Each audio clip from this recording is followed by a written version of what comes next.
ಕಾಲ ಯಾರಿಗೂ ಕಾಯಲ್ಲ. ಇವತ್ತು ಅವರದಾಗಿದೆ, ನಾಳೆ ನಮ್ಮದಾಗಿರುತ್ತೆ. ತಾಳ್ಮೆ ಇರಬೇಕು ಅಷ್ಟೇ. ಮೂರ್ಖರ ಸಂತೆಯಲ್ಲಿ ಮೌನವಾಗಿರಬೇಕು. ಬುದ್ಧಿವಂತರ ಸಂತೆಯಲ್ಲಿ ಬುದ್ಧಿವಂತರಿರಬೇಕು. ಸಂಬಂಧಿಕರ ಜೊತೆ ಸಂಸ್ಕಾರದಿಂದಿರಬೇಕು. ಹೀಗೆ ಮಿಂಚಿ ಒಂದು ದಿನ ಮರೆಯಾಗಿ ಬಿಡಬೇಕು. ಆ ಮಿಂಚನ್ನು ಪ್ರಪಂಚವೇ ಬೆರಗಾಗಿ ನೋಡಬೇಕು. ಎಲ್ಲಿಂದ ಅಹಂಕಾರ ಆರಂಭವಾಗುತ್ತೋ ಅಲ್ಲಿಂದ ಜ್ಞಾನ ಅಂತ್ಯವಾಗುತ್ತದೆ. ಎಲ್ಲಿಂದ ಜ್ಞಾನ ಅಂತ್ಯವಾಗುವುದೋ ಅಲ್ಲಿಂದ ಸರ್ವನಾಶ ಆರಂಭವಾಗುತ್ತದೆ. ಕಟ್ಟಿಗೆ ಸುಟ್ಟಾಗ ಬೂದಿಯಾಗುತ್ತೆ, ಆದರೆ ಇಟ್ಟಿಗೆ ಸುಟ್ಟಾಗ ಗಟ್ಟಿಯಾಗುತ್ತೆ. ಕಷ್ಟಗಳನ್ನು ಎದುರಿಸಿ ಮುನ್ನುಗ್ಗಿದಾಗ ಮಾತ್ರ ಜೀವನದಲ್ಲಿ ಸುಟ್ಟ ಇಟ್ಟಿಗೆಯಂತೆ ಗಟ್ಟಿಯಾಗುತ್ತೇವೆ. ಜೀವನದಲ್ಲಿ ಒಂಟಿಯಾಗಿ ಬದುಕುವುದನ್ನು ಅಭ್ಯಾಸ ಮಾಡಿಕೊಳ್ಳಿ. ಯಾಕೆಂದರೆ ಯಾರು ಯಾವಾಗ ಯಾವ ಸಂದರ್ಭದಲ್ಲಿ ನಮ್ಮನ್ನು ಒಂಟಿಯಾಗಿ ಬಿಟ್ಟು ಹೋಗುವರು ಎಂಬುದು ಅರ್ಥವಾಗುವುದಿಲ್ಲ. ಶ್ರಮದಿಂದ ಬರುವ ಗೌರವ ದೀಪದ ಬೆಳಕಿನಂತೆ. ದೀಪದ ಎಣ್ಣೆ ಇರುವವರೆಗೆ ಮಾತ್ರ ಒಳ್ಳೆತನಕ್ಕೆ ಇರುವ ಗೌರವ ಸೂರ್ಯನಂತೆ ಸೃಷ್ಟಿ ಇರುವವರೆಗೆ ಬೆಳಗುತ್ತೆ. ವೈರಿಗಳಿಂದ ಭಯವಾಗುವುದಿಲ್ಲ, ಯಾಕೆಂದರೆ ಅವರು ಎದುರಿನಿಂದ ದಾಳಿ ಮಾಡುತ್ತಾರೆ. ಆದರೆ ನಮ್ಮವರು ಎಂದುಕೊಂಡವರೇ ಹಿಂದಿನಿಂದ ಚೂರಿ ಹಾಕುವುದು. ಮರಣ ಬರುವ ನೋವು ನಿನ್ನ ಬದುಕಿನಲ್ಲಿ ದಿಕ್ಕನ್ನೇ ಬದಲಿಸಿ ಬಿಡುತ್ತದೆ. ಕಟುಕರಿಗೆ ಕನಿಕರ ತೋರಿಸಬಾರದು, ಅಯೋಗ್ಯರಿಗೆ ಸಹಾಯ ಮಾಡಬಾರದು, ನೋಯಿಸಿದವರನ್ನು ಎಂದಿಗೂ ಮರೆಯಬಾರದು. ನಮಗೆ ಬೆಲೆ ಕೊಟ್ಟವರ ಸನಿಹ ಇರಬಾರದು. ಮಾತು ತಪ್ಪಿದವರನ್ನು ಮತ್ತೆ ನಂಬಬಾರದು. ಯಾರನ್ನು ನಂಬಿ ಬದುಕಬಾರದು. ತಂದೆ ತಾಯಿಯ ದುಡ್ಡಿನಲ್ಲಿ ಶೋಕಿ ಮಾಡಬಾರದು. ದಾನ ಕೊಟ್ಟ ಮೇಲೆ ಹೇಳಬಾರದು. ಭಗವಂತನು ವರವನ್ನಾಗಲಿ ಶಾಪವನ್ನಾಗಲಿ ಕೊಡುವುದಿಲ್ಲ. ಆದ ಅವಕಾಶಗಳನ್ನು ಮಾತ್ರ ಕೊಡುತ್ತಾನೆ. ಅವುಗಳನ್ನು ವರವನ್ನಾಗಿ ಅಥವಾ ಶಾಪವನ್ನಾಗಿ ಮಾಡಿಕೊಳ್ಳುವುದು ನಿಮ್ಮ ಕೈಯಲ್ಲಿದೆ. ಬದುಕೋ ದಾರಿಯಲ್ಲಿ ಚುಚ್ಚಿ ಮಾತನಾಡುವ ಜನರಿದ್ರೆ ನಿನ್ನ ಪಾದರಕ್ಷೆಯನ್ನು ಬಿಡುವ ಸ್ಥಳದಲ್ಲಿ ಬಿಟ್ಟು ನಡೆ. ಅಡೆತಡೆಗಳು ಜೀವಂತ ವ್ಯಕ್ತಿಯ ಎದುರಿಗೆ ಬರುತ್ತೆ. ಶವಕ್ಕೆ ಎಲ್ಲರೂ ದಾರಿ ಬಿಡುತ್ತಾರೆ. ಅವರವರು ಮಾಡಿದ್ದು ಅವರವರೇ ಅನುಭವಿಸುತ್ತಾರೆ. ಅದು ಒಳಿತಾಗಲಿ ಕೆಡುಕಾಗಲಿ. ನೀನು ಯಾರಿಗೂ ಏನನ್ನು ಬಯಸದೇ ಇರು. ಕೆಲವರು ಹೀಗೂ ಇರ್ತಾರೆ. ನಮ್ಮ ಹತ್ತಿರ ಒಬ್ಬರನ್ನು ದೂರಿ ಹೇಳಿ, ನಮ್ಮ ಬಗ್ಗೆ ಇನ್ನೊಬ್ಬರ ಹತ್ತಿರ ದೂರಿ ಹೇಳಿ. ಅವರು ಮಾತ್ರ ಎಲ್ಲರ ಜೊತೆ ಚೆನ್ನಾಗಿದ್ದು ಲಾಭ ಪಡೆದುಕೊಳ್ಳುತ್ತಾರೆ. ಈ ಜಗತ್ತು ಅವಶ್ಯಕತೆಗಳ ಆಧಾರದ ಮೇಲೆ ನಡೆಯುತ್ತಿದೆ. ಚಳಿಗಾಲದಲ್ಲಿ ಸೂರ್ಯನನ್ನು ಪ್ರೀತಿಯಿಂದ ಸ್ವೀಕಾರ ಮಾಡುವ ಜನರು ಬೇಸಿಗೆಯಲ್ಲಿ ಅದೇ ಸೂರ್ಯನನ್ನು ತಿರಸ್ಕಾರ ಮಾಡುತ್ತಾರೆ. ನಟನೆ ಪಲ್ಲವನು ಎಲ್ಲರಿಗೂ ಮೋಸ ಮಾಡುತ್ತಾನೆ. ನಿಯತ್ತಾಗಿ ಇರುವವನು ತಾನೇ ಎಲ್ಲರಿಂದ ಮೋಸ ಹೋಗುತ್ತಾನೆ. ಕಠಿಣವಾಗಿರುವ ಕಬ್ಬಿಣವನ್ನು ಬೆಂಕಿ ಕರಗಿಸುತ್ತೆ.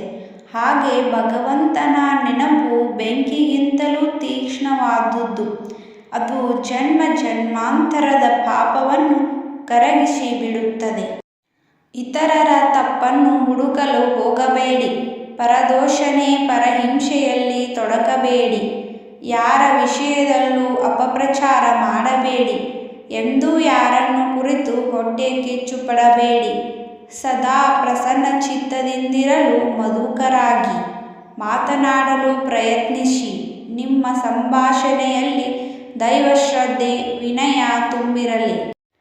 ಕುರುಡನೊಬ್ಬ ದೇವರ ಗುಡಿಯಲ್ಲಿ ಬಂದಿದ್ದನ್ನು ನೋಡಿ ಜನ ನಕ್ಕು ಕೇಳಿದರು, ದೇವರ ದರ್ಶನಕ್ಕೇನೋ ಬಂದಿದ್ದೀಯಾ, ಆದರೆ ದೇವರನ್ನು ನೋಡಬಲ್ಲೆಯಾ ಎಂದನು. ಕುರುಡನ ಉತ್ತರ, ನಾನು ದೇವರನ್ನು ನೋಡುತ್ತೇನೆಯೋ ಇಲ್ಲವೋ, ಆದರೆ ದೇವರು ನನ್ನನ್ನು ನೋಡುತ್ತಾನೆ, ಅದು ನನ್ನ ಭಾಗ್ಯ ಎಂದನು. ಯಾವುದು ನಿಮ್ಮ ಭಾಗ್ಯದಲ್ಲಿ ಇದೆಯೋ ಅದು ನಿಮಗೆ ಸಿಕ್ಕೇ ಸಿಗುತ್ತೆ. ಯಾವುದು ನಿಮ್ಮದಲ್ಲವೋ ಅದು ನೀನು ಎಷ್ಟು ಪ್ರಯತ್ನಿಸಿದರೂ ಸಿಗಲಾರದು. ಚಿಂತೆ ಬಿಡು. ಜೀವನದಲ್ಲಿ ಬರುವುದನ್ನೆಲ್ಲ ಬಂದಂತೆ ಸ್ವೀಕರಿಸು. ಅಸಹಾಯಕ ಎಂದು ತಿಳಿದು ಯಾರ ಹೃದಯಕ್ಕೂ ಅತಿಯಾದ ನೋವು ನೀಡಬೇಡಿ. ಪ್ರತಿಯೊಬ್ಬರಲ್ಲೂ ಪರಮಾತ್ಮನ ವಾಸ ಇರುವುದು ಸತ್ಯ. ಆದರೆ ಅಸಹಾಯಕರಲ್ಲಿ ಪರಮಾತ್ಮ ವಿಶೇಷನಾಗಿರುತ್ತಾನೆ. ಒಂದು ವೇಳೆ ಅವರಿಗೆ ದುಃಖವನ್ನಾಗಿ ಮಾಡಿದ್ದೇ ಆದರೆ ನಿಮ್ಮ ಸರ್ವನಾಶ ಖಚಿತ. ನಿಮ್ಮ ಜೀವನದ ಪ್ರತಿಯೊಂದು ಕ್ಷಣದಲ್ಲಿ ನಿಮಗೆ ಕಷ್ಟವನ್ನು ಕೊಡುವವರು ಕಾನೂನಿನ ಕಣ್ಣನ್ನು ಮುಚ್ಚಿಸಬಹುದು, ಆದರೆ ಕರ್ಮದ ಕಣ್ಣನ್ನು ಮುಚ್ಚಿಸಲು ಸಾಧ್ಯವಿಲ್ಲ. ತಾವು ಮಾಡುವ ಪ್ರತಿಯೊಂದು ಕರ್ಮದ ಫಲವು ಅವರ ಖಾತೆಗೆ ಜಮಾ ಆಗುತ್ತೆ. ಸೇವೆ ಎಲ್ಲರಿಗೂ ಮಾಡು, ಆದರೆ ಪ್ರತಿಫಲ ಯಾರನ್ನೂ ಬಯಸಬೇಡ. ಯಾಕೆಂದರೆ ಸೇವೆಯ ಪ್ರತಿಫಲ ನೀಡುವುದು ಭಗವಂತ, ಮನುಷ್ಯನಲ್ಲ. ನಿನ್ನನ್ನು ಕಳೆದುಕೊಳ್ಳಲು ಯಾರು ಭಯ ಪಡುತ್ತಾರೋ, ನಿನ್ನ ಮಾತಿಗೆ ಯಾರು ಗೌರವ ಕೊಡುತ್ತಾರೋ ಅಂಥವರನ್ನು ಪ್ರೀತಿಸು. ಆಗಲೇ ಆ ಪ್ರೀತಿಗೊಂದು ಬೆಲೆ, ಮಾತಿಗೊಂದು ಅರ್ಥ. ಕಾಲ ಯಾರ ಸ್ವತ್ತು ಅಲ್ಲ. ನೊಂದವರಿಗೂ ನೋಯಿಸಿದವರಿಗೂ ಒಂದಲ್ಲ ಒಂದು ದಿನ ಮಾಡಿದ ಕರ್ಮಕ್ಕೆ ತಕ್ಕ ಫಲ ಕಾದಿರುತ್ತೆ. ನಿಜವಾದ ಮಿತ್ರರು ಜಗಳವಾಡಿದರೂ ದೂರ ಹೋಗಲ್ಲ. ಆದರೆ ಮಿತ್ರರಂತೆ ನಟಿಸುವವರು ನಗು ನಗುತ್ತಲೇ ಬೆನ್ನಿಗೆ ಚೂರಿ ಹಾಕಿ ಬಿಡುತ್ತಾರೆ. ಇನ್ನೊಬ್ಬರ ಭಾವನೆಯನ್ನು ಅರ್ಥ ಮಾಡಿಕೊಳ್ಳದ ವ್ಯಕ್ತಿಗೆ ತನ್ನ ತಪ್ಪಿನ ಅರಿವು ಎಂದಿಗೂ ಆಗುವುದಿಲ್ಲ. ಸಮಯ ನಮ್ಮನ್ನು ಎಷ್ಟು ಕಾಡಿಸುತ್ತೋ ಅಷ್ಟು ಉತ್ತಮ ಫಲ ಕೊಡುತ್ತೆ. ಸತ್ಯವನ್ನು ತಿಳಿಯುವುದು ಜ್ಞಾನ ಮಾರ್ಗ, ಸತ್ಯವನ್ನು ನಂಬುವುದು ಭಕ್ತಿ ಮಾರ್ಗ, ಸತ್ಯಪಥದಲ್ಲಿ ನಡೆಯುವುದು ಮುಕ್ತಿ ಮಾರ್ಗ.